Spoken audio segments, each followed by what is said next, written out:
Boom, we are live. Hello, Pod Smashers of the Internet, and I'm back for another 80-bit newscast. I am your host, as I said, Termite, and I am also your host, Penguin, and we are a weekly video game news show and podcast, yeah, we're here. We're here to talk about the news tonight. So, video game news, but a little bit of housekeeping first, right? We got to do a little bit of housekeeping. yes. All right. So, So, yeah, all of our craziness, we have, if you haven't noticed, missed a ton of live shows, gameplay, live streams. That's our Monday and Wednesday nights here on twitch.tv/80bitpodsmash. We've missed more than we have achieved over the last couple of months. Lots of reasons. Penguin had a second child. I am in the midst of moving and changing my entire life and uprooting my family of four to move an hour and a half away into the States, into the mountains of Charlottesville.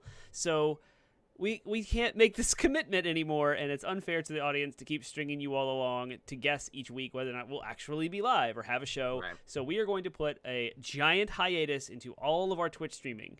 We're just moratorium for now. Yep. We are not going to return to Twitch after tonight until December in a committed fashion. Yes, and part of that is so that we can commit to and focus on getting the podcast content out, which is not only more popular in the sense of just sheer numbers of consumption, but it's more convenient for people to consume. They don't have to try to catch it live to get the most out of it or anything like that. It is, it's the best. It's so that we can focus on that going forward and give our attention as far as the podcast is concerned to that. So. Podcast is not going anywhere. It's going to stay every week. Podcast is still going to be here every week, exactly. So that's the plan. So, but in the meantime, we have to take a break until things settle for both of us from Twitch, from live stuff.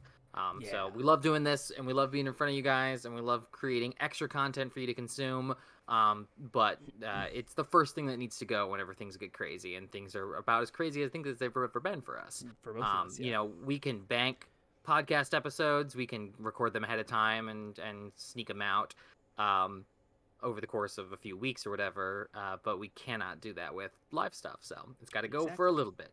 So but we'll be back in full force, and we'll start ramping things up around the time of the Game Awards with some more live content, video content, and hope maybe even some surprises when things get settled. So new stuff. So all right, pay attention to our podcast. You can go to 80bitpodsmash.com. That's our landing website with links to all of our podcast platforms and our social media outlets. Even though we're not reporting here on Twitch about the news each week for the next couple of months, we still want to interact with our audience about the news. So as things leak, as things drop, as stuff is announced, all the hype, all the fun, maybe some disappointments along the way. We have a Discord server. We would love to have you all join and chat.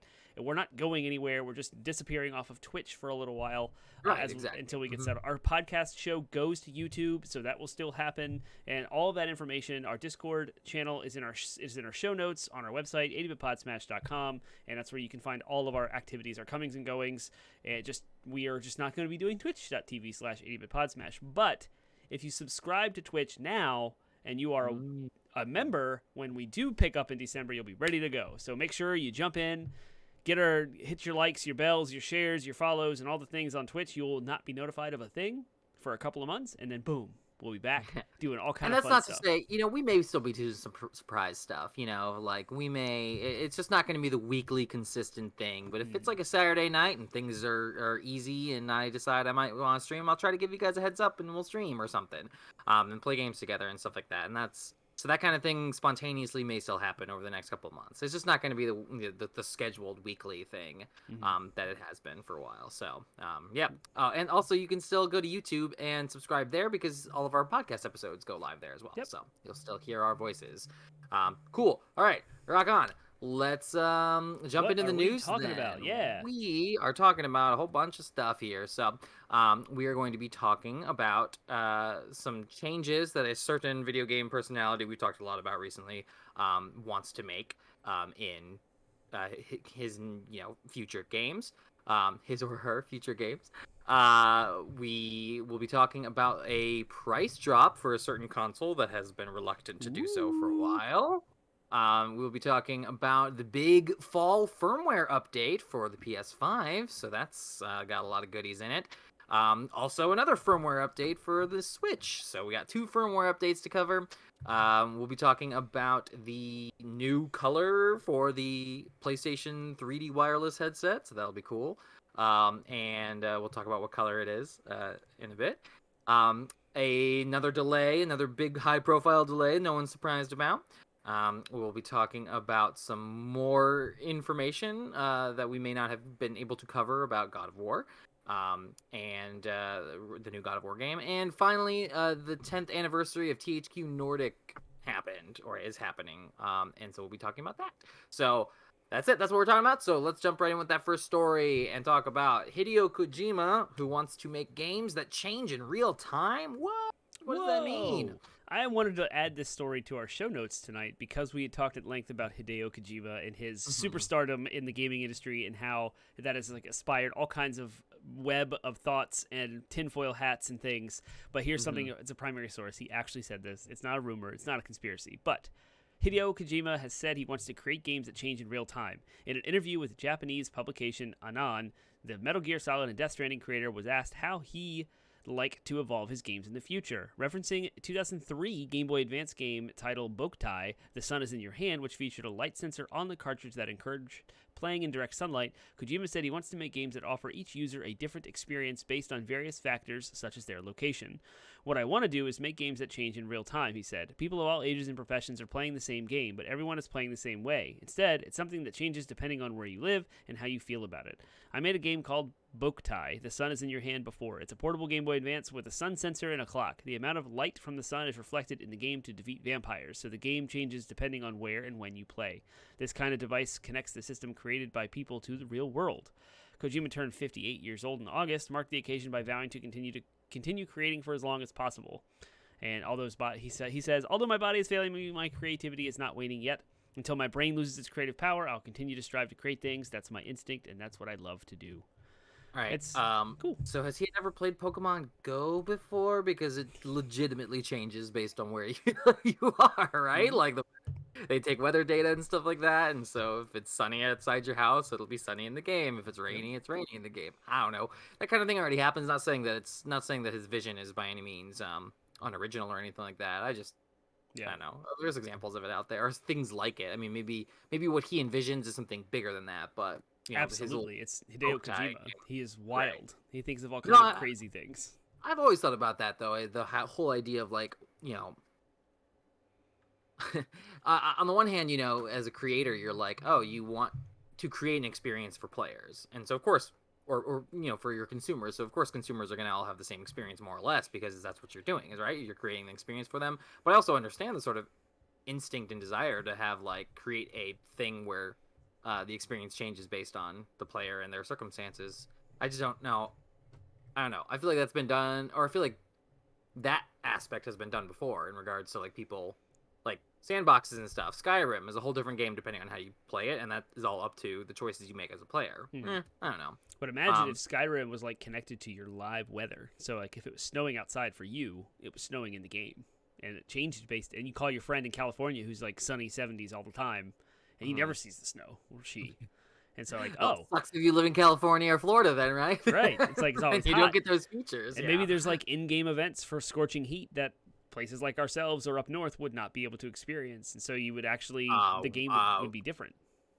Where do you think you live? We experience plenty of scorching heat. No, I meant up north or constant, right? So in California, it's constantly 70 or higher all the time. So there could be long-term effects of living in the heat. A change on the game's environment, for example. Whereas us, we have seasons. I feel like that would be cool. But also, I don't know if it would be mind-blowing. Maybe it's because I haven't seen it yet or hasn't been implemented yet, but I just feel like that's not something. I mean, it would be one of those things where it was like when they implemented weather in World of Warcraft. It was oh, cool, awesome, there's weather. That's a cool thing that's happening. It created an atmosphere, sure, that maybe you subconsciously affected your gameplay, but after the first time you saw rain in the game, I was like, okay, all right, that happened. That was a thing. Yeah, but the rain doesn't do anything to your game. It doesn't lower your ability to run or slow you down or slip and fall, or it doesn't do anything. It's just rain. This would actually affect stuff. So if you're living in a desert, you'd never experience precipitation, and your environment would be different. That'd be cool. Much Games like the real do world. That. I mean, they simulate that I mean, Breath of the Wild simulates that. I don't know. It may not be the exact weather data, but it doesn't need to be. You know what I mean? Like, and again, think how interruptive that would be, depending on like how long. I mean, if it was a snowstorm that lasted like 3 days and there was some kind of negative detriment in the game for you, you'd be like, oh, I'm just not going to play those 3 days. You know what I mean? Like, depending on how Yeah, it would intense have to those be like consequences good are. and bad at all It would times. have to be very balanced. Yeah. And only Hideo Kojima could do that. And maybe. Yeah. So I don't know. I think we're actually like limiting our thoughts too much, but maybe potentially, yeah. So, all right, moving on. Do you have anything else? Any other thoughts with that? No, it's just lots of cool things. Hideo Kojima is still creating. He's still kicking and living and kicking. I love that he's ideating. That's great. Yep. Ideation is important for a creator, and so. I read a thing and didn't cite the source. It's Tom Ivan over at Video Games Chronicle. So go give that the click. All right, next story. All right, next story is the Nintendo Switch is expected to drop its price. Or has dropped its price for the base model in Europe. Is that what I'm reading here? That's exactly it. So GamesIndustry.biz, Danielle Partis, I don't know how to pronounce her name, reports Nintendo drops base model Switch price in Europe. Update. The trade price adjustment is for European region only, a Nintendo spokesperson clarified. So the original story said Nintendo has dropped the retail price for the base Switch in the UK. The standard price of the unit on the official Nintendo store is now $259.99, a €20 decrease from the previous price of $279.99, and I think that's the light, and the regular is $299.99, and now, or it was $329.99. Now it's $299.99, which is confusing because it's all euros and there's 99s in there, but it's 20 euros cheaper now. The new pricing leaves the base model sitting between the cost of the Switch Lite, which retails at $199.99, and the upcoming Switch OLED, which is slated. Pounds. I think the one is pounds and the other is euros. Oh, so you're right. Oh, wow. So yeah, even more so confusing. I apologize to our UK audience of thousands of people that don't know us. So it looks like £279 to £259, and €329 to €299. Woo! So yeah. Okay. Still significant. I mean, about 20 euro. Yeah. Or about 20 units of currency in either direction. So yes. So cool. Yep. Nintendo unveiled the Switch OLED back in July. It's coming out. It's going to be a little bit more expensive, so the price drop of the lower end models are probably for that. Yep. Nintendo has clarified to Axios' Stephen Totillo that the Switch's price will not be dropping in the U.S. The trade price adjustment is for European region only. There are no plans to change the MSRP for any Nintendo Switch models in the U.S. So we get to still pay full price. I wonder if prices dropped or something. I'm sorry. I wonder if sales dropped in Europe or something that caused them to do that. You know what I mean? Like, why Europe and not here? Yeah. I mean, why? The answer is marketing. Like, the marketing people or whomever who price these things out, they said, oh, yeah, we for whatever reason, we need to do it in Europe, but we can afford to not do it here, I guess. So, I mean, it must mean it's continuing to sell at the price it's selling, at its $3.99 or $2.99 price here in America, but whatever. Yeah. Congratulations, Europeans. Yeah, right. If you want to buy a Switch cheap, buy a European one, import it, I guess, and go through those hurdles of region locking. I have no idea whether it's like what the euro or pound to dollar ratio equates to, and whether it would even be more affordable, but. The Switch has sold over 89 million total units worldwide as of August 2021. So it's creeping on those. That 100 million. That PlayStation, PS2, and the Wii are the three consoles that got more than 100 million. So it's coming. Nice. Yep. It'll 100% break at least that barrier. So before its life cycle is over. So. All right, cool. Next story is the Fall Firmware update for the PS5 finally dropped, doing a whole bunch of cool stuff, not the least of which was finally enabling the expansion slots for your SSD, so you can now shove a Sony-approved SSD into your console and run games off of it. Not just store them, but you can run games off of them. In some cases, it's faster to run them off of them, depending on how spec'd and how much money you spent on your SSD. So let's talk about... But there was more than just that was enabled. There's a whole bunch of stuff. Yeah. Fire away. All right, so I'm reading PlayStation blogs. Hideaki Nishino, Senior Vice President of the Platform Experience over PlayStation, writes September system software updates features. The PS5, we're going to go into UX enhancements. The September update featured some new UX, that's user experience enhancements, that makes it easier than ever for players to view, personalize, and manage their game content and console experience. We have control center customization, enhanced game base. Players can now easily view and write messages to friends and parties directly from game base in the control center. Game library and home screen updates, namely that the PS4 and the PS5 versions of games are now separated. So I have two Borderlands 3 icons on my PS5, one PS4, one PS5. That's cool.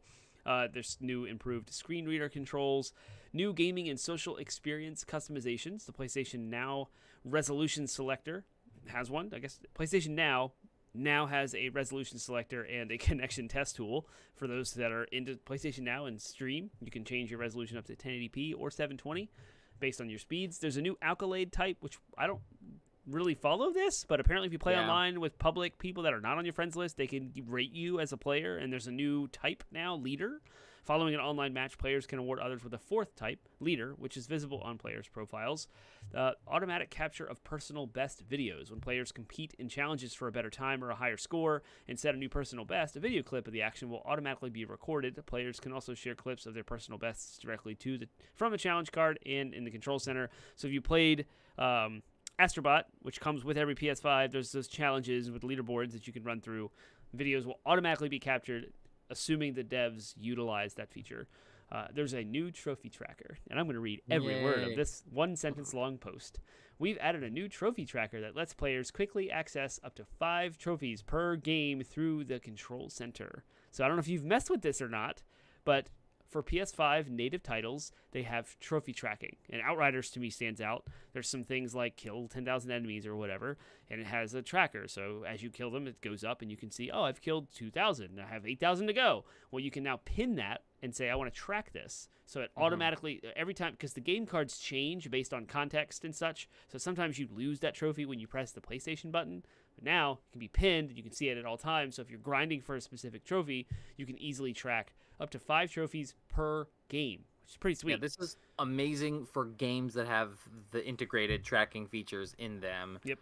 So as more games come out that have that, this will be, when that becomes ubiquitous, when that becomes the standard, this will be awesome because you'll be able to pin the ones you want to track at any given time. Yep. Right now I'm playing a game from 2016. I'm playing Dark Souls 3 on my PS5. I know what I need to do for the trophies, and I know there's no way for me to. It'll just be the list. You know what I mean? It'll just be the list of things that I already know that I'm supposed to do. So like, it's kind of, for me right now, is useless, but it will be useful in the next year or so as more games come out. I will give you a use case for one such as myself.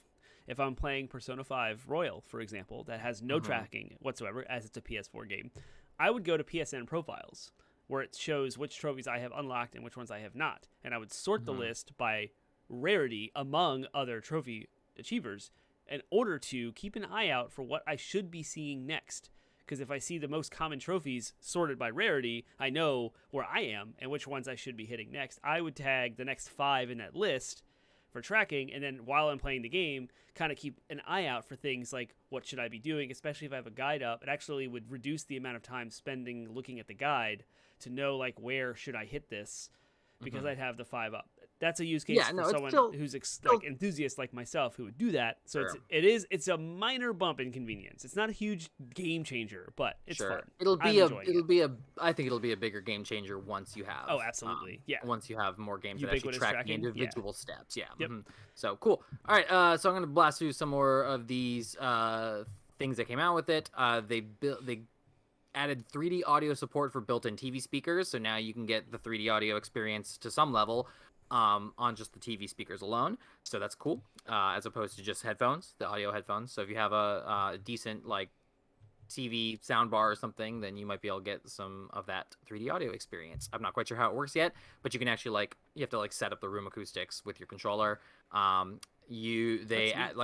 Like we said, they added the M.2 SSD storage expansion. So you need, again, we won't hit on that too much, but we will just say that, before you just go impulse buy an SSD, look up the specifications that Sony recommends, as well as another thing to look for that I hadn't considered until they said it in this blog.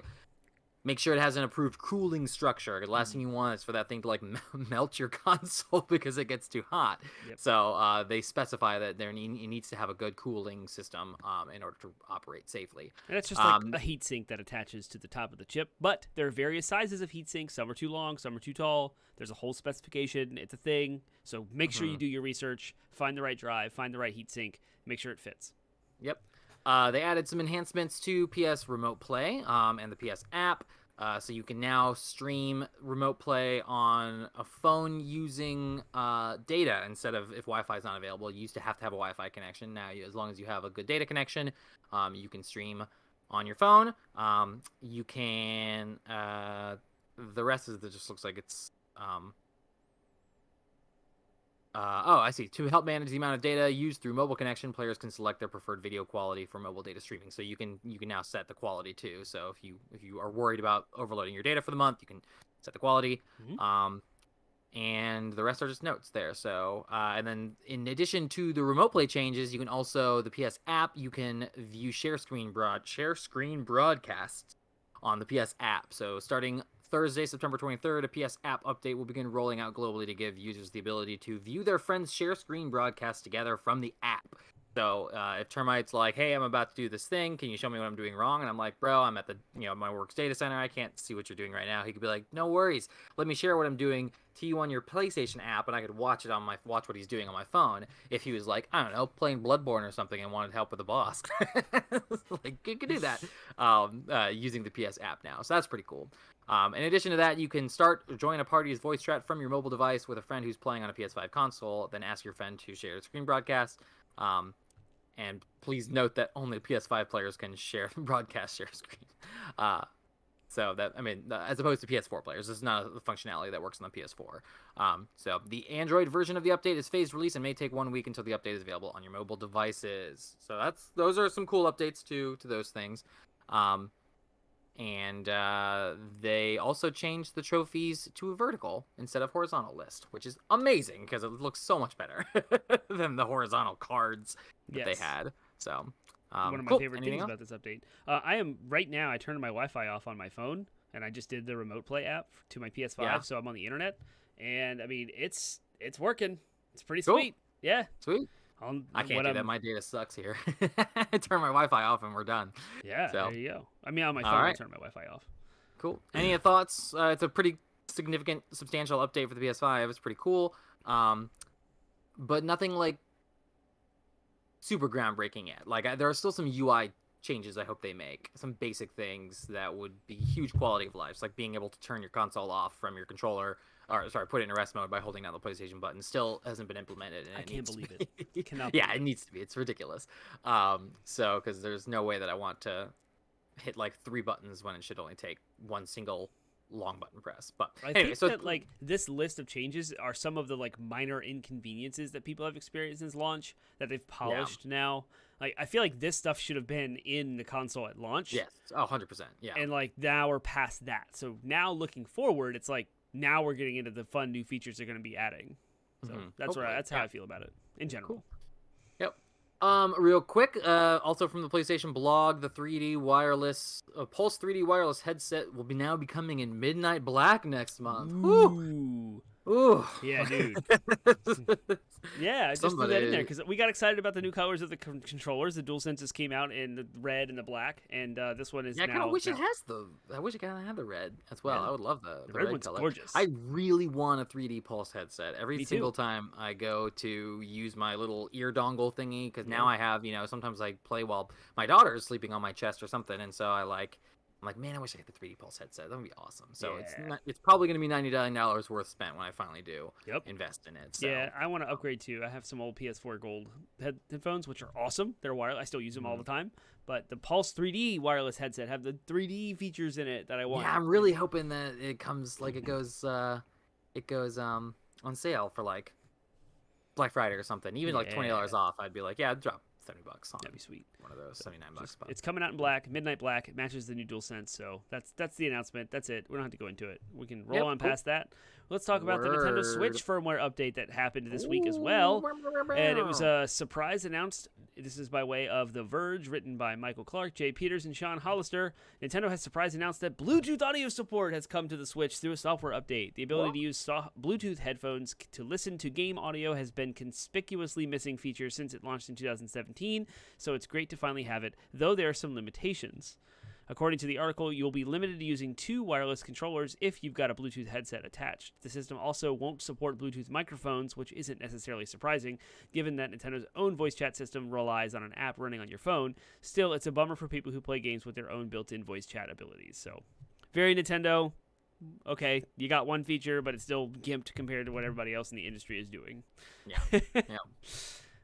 Cool. All right. Cool. Next, moving on is the Battlefield 2042 has been officially delayed. So it was originally supposed to be coming out, I guess, Q1, and now it's... No, it's supposed to come out in October. Oh, October 22nd. Yeah. Now it has been delayed, according to Polygon. Austin Goslin writes, Battlefield 2042 won't make its intended release date. Developer DICE announced Wednesday that the game has been delayed until November 19th, nearly a month after its originally planned release date of October 22nd. In a statement released on Twitter, DICE general manager Oscar Gabrielson explained that the delay was largely due to the challenges of working from home during the pandemic. Like everyone else, this is like a cookie cutter like print news PR story, statement. Yeah. COVID, working from home, everything's delayed, nothing until next year. But anyway, building the next generation of Battlefield during global pandemic has created unforeseen challenges for our development teams. Given the scale and scope of the game, we had hoped our team would be back in our studios together as we move towards launch.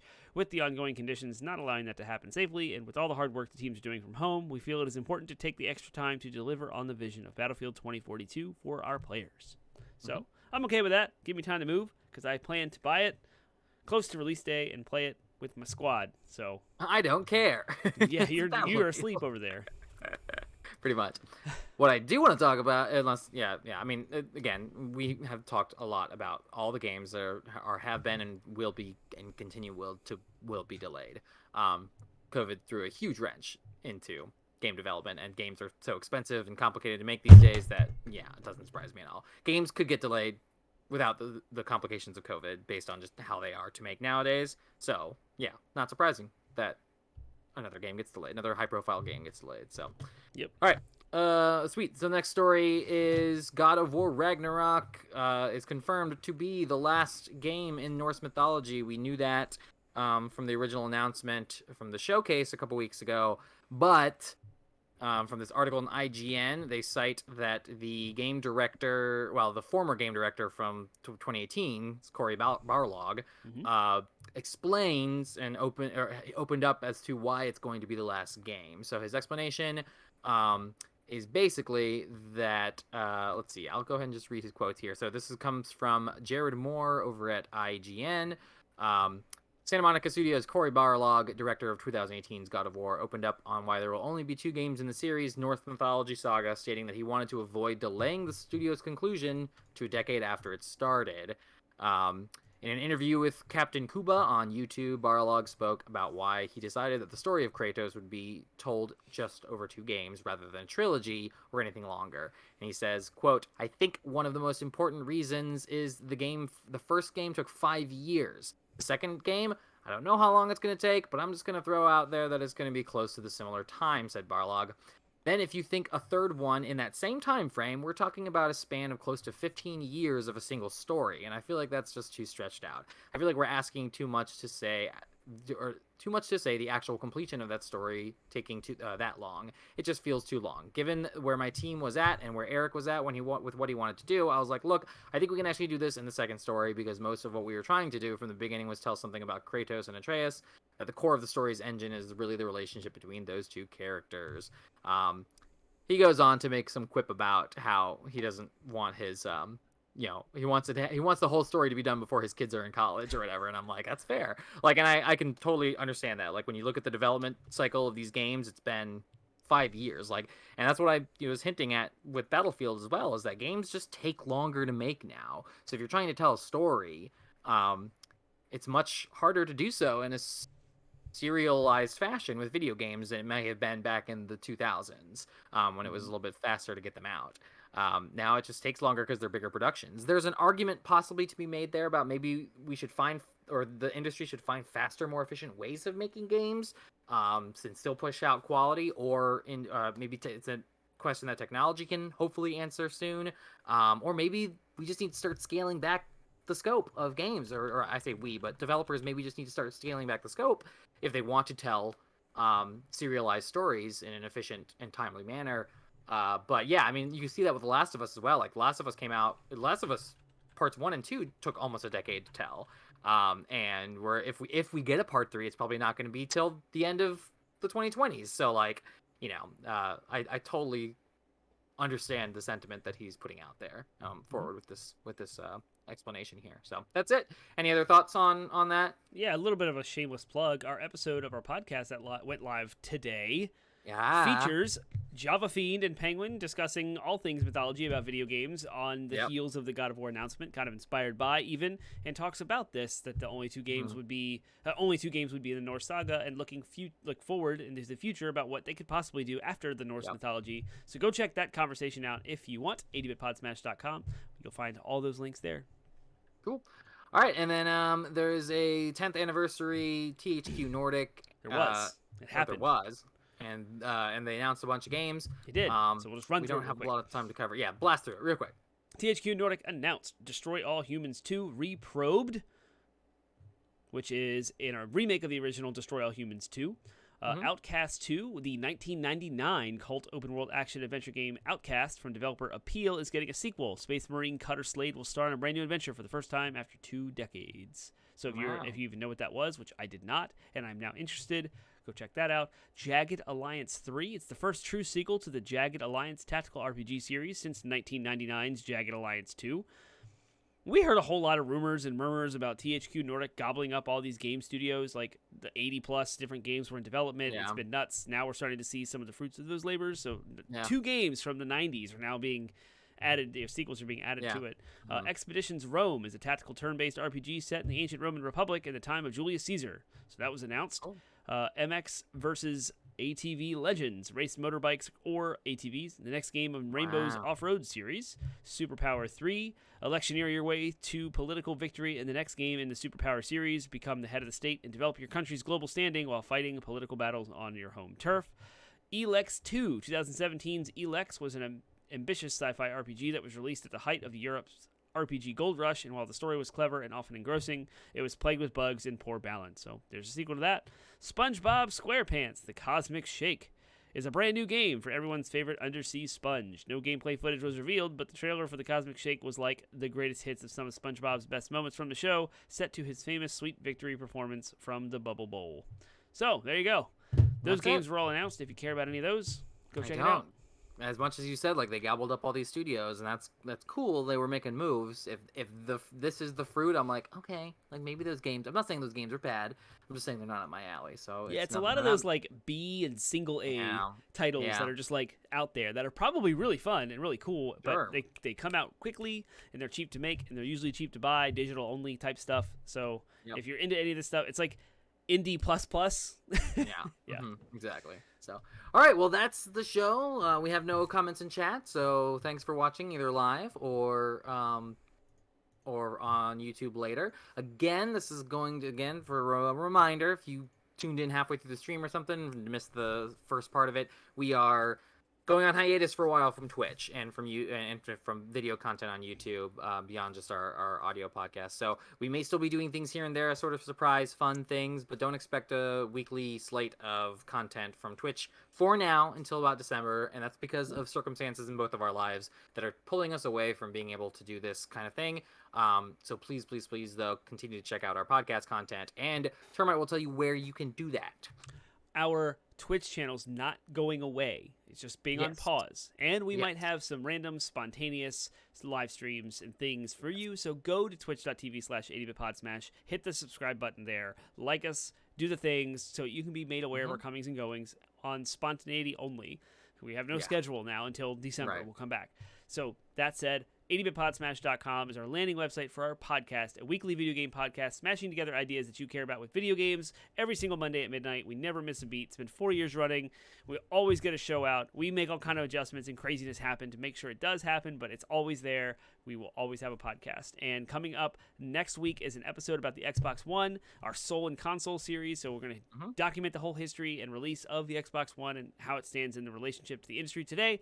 We have an episode right now all about mythology, as I mentioned earlier, with Java Fiend on the show because I was on who knows where I was. And so go check that out. It was a wonderful conversation about mythology and video games inspired by God of War Ragnarok. So there you go. Go check us out. Yeah, cool. And then engage with us on social media, too. Did you mention that? Social media outlets are all on the website. So Facebook, Instagram, Reddit, Twitter. Follow us on all of those platforms and interact with us. We have a Discord server. Link in chat, or link is in the show notes. Jump in. We would love to chat with you. We have an active Discord discussions that pop up and flare randomly. So we'd love to have you all. Tell your friends about us. Penguin and Termite. Bye. See you in December. Bye.